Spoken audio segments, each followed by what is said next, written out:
Rice is often credited with reviving the supernatural genre. She is best known for her hugely popular Vampire Chronicles and the Mayfair Witch series. Her latest novel, Violin, is a ghost story. It is her 18th book and tells a tale of a woman, a ghost, and a violin. The three travel through centuries and continents haunted by memories and grief and each other. I am pleased to have Anne Rice back for her 10th appearance on this broadcast. Welcome back. Thank you, Charlie. It's a great pleasure to be here, as always. 18 books, is it? 18 books. That's scary, isn't it? It is That's scary in itself. And when I look ahead at the projects you're doing, it's just mind-boggling. Well, I have to do this to myself. Why? I have to keep all the pressure on. I don't know. Can't I you don't know, just- but I love life this way. You know, a perpetual near-death experience. Is that what it Everything is? vivid. Yes, yes, yes, yes. Are you ever at home in New Orleans? Oh, yeah. I'm at home all the time writing. I've been home all year, as a matter of fact. This is one of my first trips out. We didn't go on tour this year. I stayed home and wrote. I'm working on another book for next year, and there's already another one to be published in the spring. And, of course, Violin really did me in. They all do me in. But this one in particular did me in. Is this your house here, 1239? That's my house, 1239 First Street, yeah. Everybody in New Orleans knows where it is. The big mansion is behind that gate, eh? Well, that's the house I live in, which is used in the Witching Hour novels. The house that's in Violin is actually on 3rd and St. Charles. It's our Mardi Gras house. Come down and see us at Mardi Gras. We have open house to the world. I'm not sure I can handle that. Oh, it's great. It's really great. If you go there, you're the person to be with. Absolutely, absolutely. 3rd and St. Charles. It only took you a month to write this book? It took a month, but there was an enormous amount of preparation. I had been to Rio de Janeiro, and the whole book had come to me while I was staying there at the old Copacabana Hotel. What happened? A little experience there? Everything came together. I mean, I had just seen the movie Immortal Beloved, been pitched back into my love of music, and went down to Copacabana, and I don't know, everything came together. I began to be able to think back and remember the time when I wanted desperately to play the instrument and didn't have any talent for it, and I began to conceive of this woman who was really haunted by a ghost who played the violin. You know, this ghost appears on the corner of 3rd and St. Charles, right outside my house. I am the woman, Triana, 3 times Anne Rampling, A.N. Roquelaure, Anne Rice. Okay, I'm in the house. I hear that violinist, and the violinist starts to produce unbelievable pinnacles of emotion and depths of emotion, and pretty soon I realize that the price of this beautiful music is madness.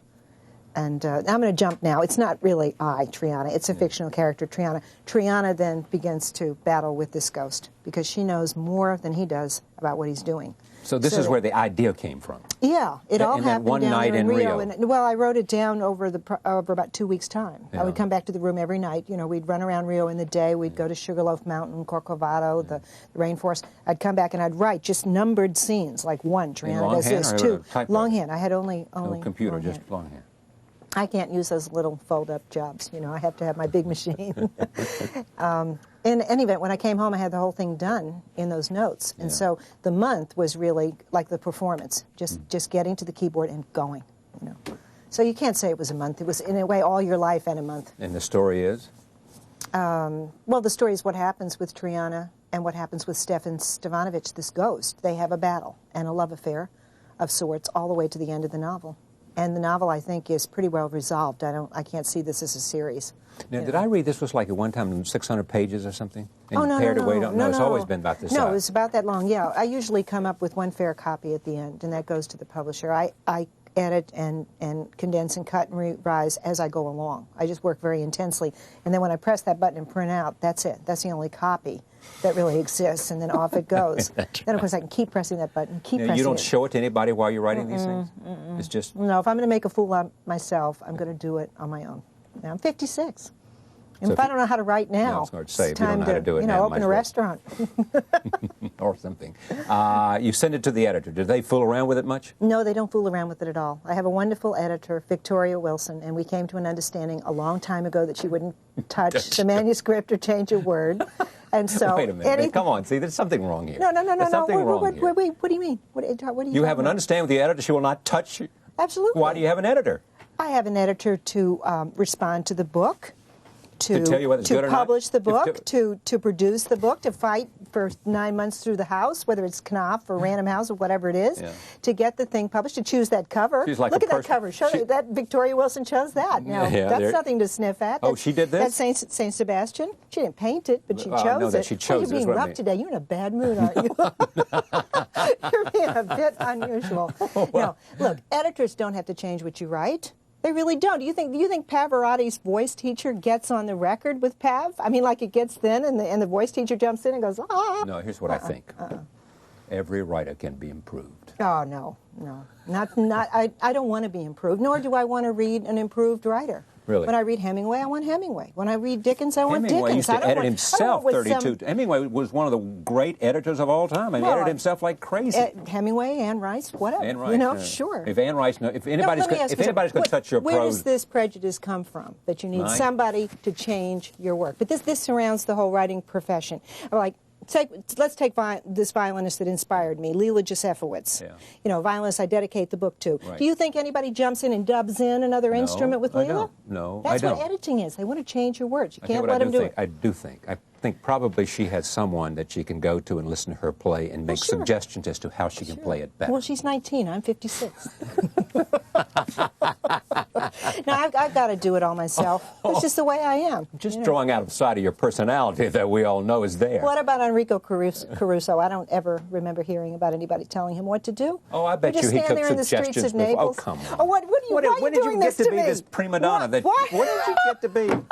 Why are you doing this to me? Why did editing come up today? This is the 18th book. Don't you think you should have started this about book 12 or 13? I thought we talked enough about bisexuality in other interviews. Look at that cover again. That's all the bisexuality you'll ever need. Is this the most personal work of fiction for you? Nope. No, yes, it is. It absolutely is. It absolutely is. So what's so personal about this? What is it we hear and see? Well, when you put it that way, actually, it's set in the house where I grew up. It's set in the house I own. The woman in it is a person who's been through many deaths and griefs. She's a person who loves music and has no talent for music. Moi. I would have needed a violin teacher forever if I had played the violin. Right. Talk about editing. Did you know? You knew. You recognized that you had no Yeah, I was 15, talent. and I saw Isaac Stern at the Municipal Auditorium and went to Heaven and the pawn shop and bought a violin.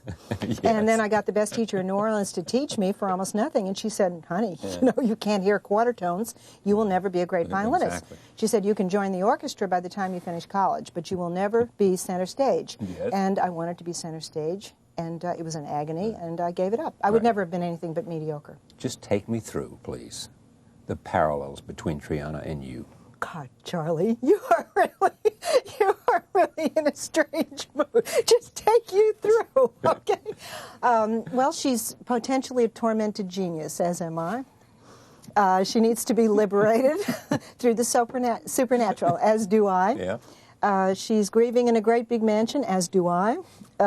She lives in New Orleans, as do I. She sees ghosts, as do I. And she comes out a winner. And you call me strange? No, it was an agony to write. Why? An Because existential it's so agony. personal? Really? Yeah, it was. What was Would the I hardest- write something that wasn't an agony? Would I waste your time? No, exactly. What that ought to be paramount in your consideration. It is, actually. It is. That's not a bad exercise to sit there and think, what would Charlie Rose think of this? Exactly What right. will we talk about if I don't do a good job on this book? Exactly. And you still don't trust me? You want the editor to edit the book? I mean, you, of all people. Jeez, it's disillusioning. I just never heard of an arrangement between an author and an editor which says you will not touch any word of my book. It's not that uncommon. Is that right? No, I mean, there are all kinds of writers. That's the thing about being a writer. I mean, there's so many other things. I'm going to let that let it go. I want to go back to the personal stuff. I want to learn something about Back to the personal back stuff. to the Yeah. personal stuff. I want to know something about you that we don't know. I want to know something that's juicy and insightful and Read sort that of book. tells me who. I lived every word of it. Ah. No, I tell everybody everything about me. I've told you most You have more told me than a I lot. tell most people. I know. Ad nauseum. I know. I mean, That's why I always invite you back. But what can I tell you about me that nobody knows? I don't know. You There's tell nothing. me. Was anything hard here? Was anything? Yeah, it was real hard What to was write hard? about. Well, it was hard to write the scenes about Triana's mother, the alcoholic mother. It was hard to write about the roughness of life in 1947, the dust, the dirt, the roaches, the standards of living in a city like New Orleans at that time. It was hard to write about the loneliness of being in a house with a parent that's completely drunk. It was difficult to write that, and I did. So, you know, most people confront these kind of demons in their first novel. They go back and have to apologize to their family at the family reunion, but I did this in the 18th novel. Now you got me. You see, you're a vampire, you. You got the blood, just what you wanted. What's the battle between Triana and Stefan? He wants to drive her crazy. He wants the music to produce a fruitless guilt, an unimportant and trivial guilt that will feed only him.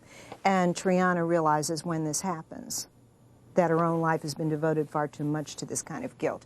And she sees this ultimate pitfall, and she says, no, I'm not going to let this happen to me. So she begins to fight him, and at one point she actually grabs the violin from him, and the violin, though it's a spectral violin, doesn't disintegrate.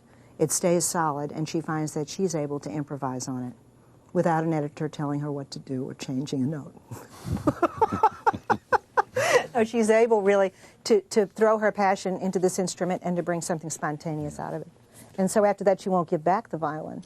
And she and the ghost begin a different kind of battle. He drags her back into Vienna in the past, where he was made a ghost, and he tries to demonstrate to her that he has a right to this instrument and she has no right to it.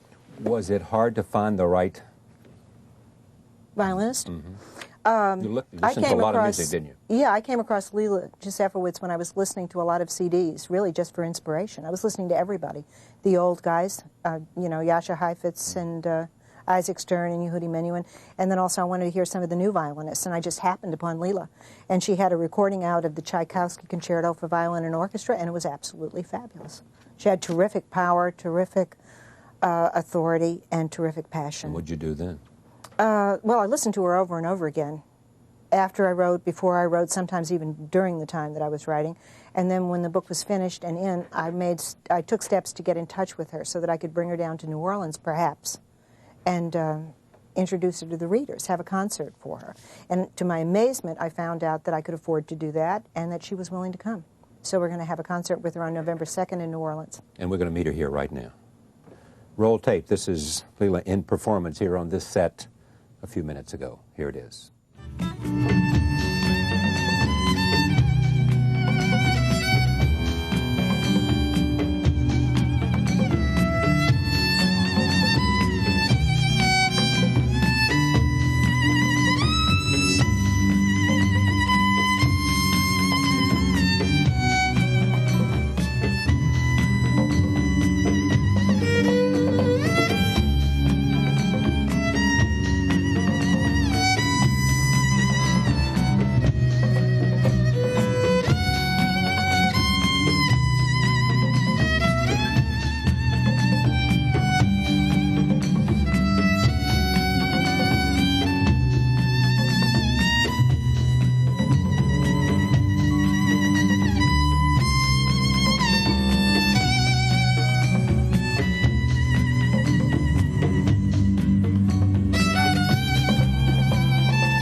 Joining us now, Leila Josefowicz. Welcome. Is it Leela or Lila? It's Leela. Leela. Okay. Doesn't really matter. So tell me about the experience of hooking up with Anne Rice.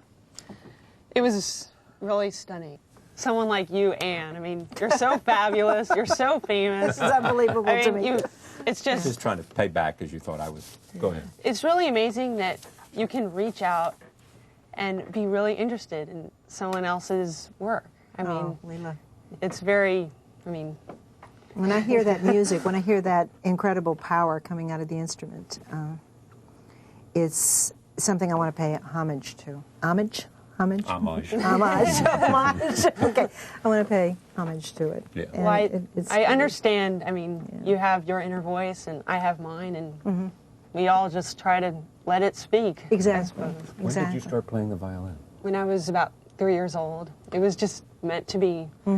Nothing serious, just a hobby. I mean, When did they first know? Excuse me, Charlie. When did they first know that you were just really going to take off? You know, in that magic tone. So you need another show of your own. Go ahead. Go ahead.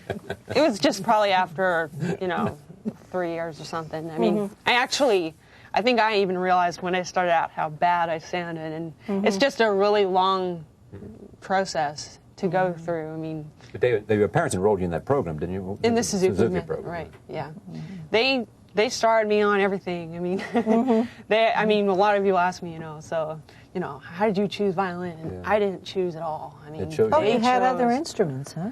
No, they knew I loved music, but that's really all they knew, and they chose violin, and I'm really glad you chose violin. Thank you. Now, what's the nature of the collaboration here, other than the fact that you were promoting her, and well, there actually isn't. This book is called Violin. And there isn't any collaboration, I don't think, except that she inspired me, even when I hadn't met her, and you through feel the CDs. indebted, therefore? Not really indebted, but we talked about, and everybody around us really wanted us to do a CD that included a lot of her performance work that some she'd already recorded and some not, I think, and titled this Violin for Anne Rice. It's like an anthology of what she's done, of what she's accomplished, of some of the finest things, and particularly those things that I like and things that appeal to me.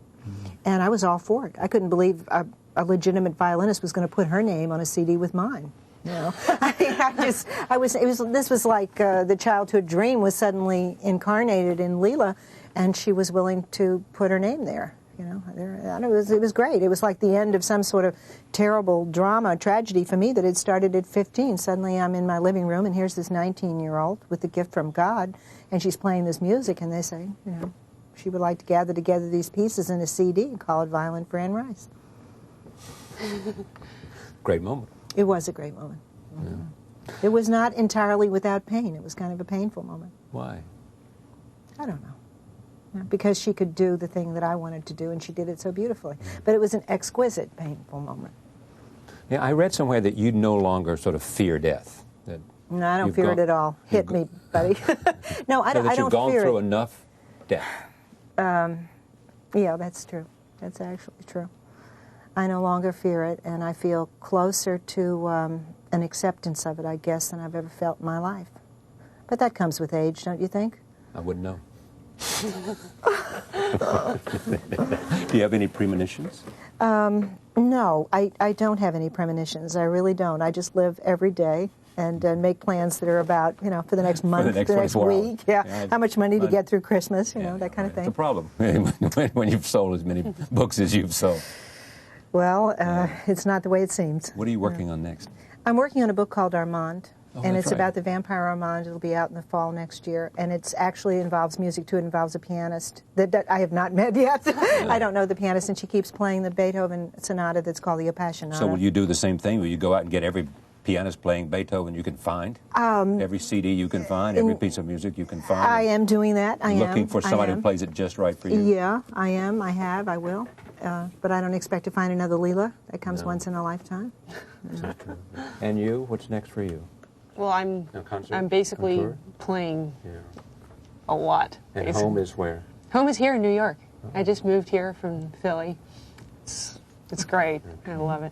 Thank you for coming. Thank It's a you. pleasure to have you on the Thank you very broadcast. much. And as always, it's great to have you. Thank you, Charlie. It really is. This has been wonderful.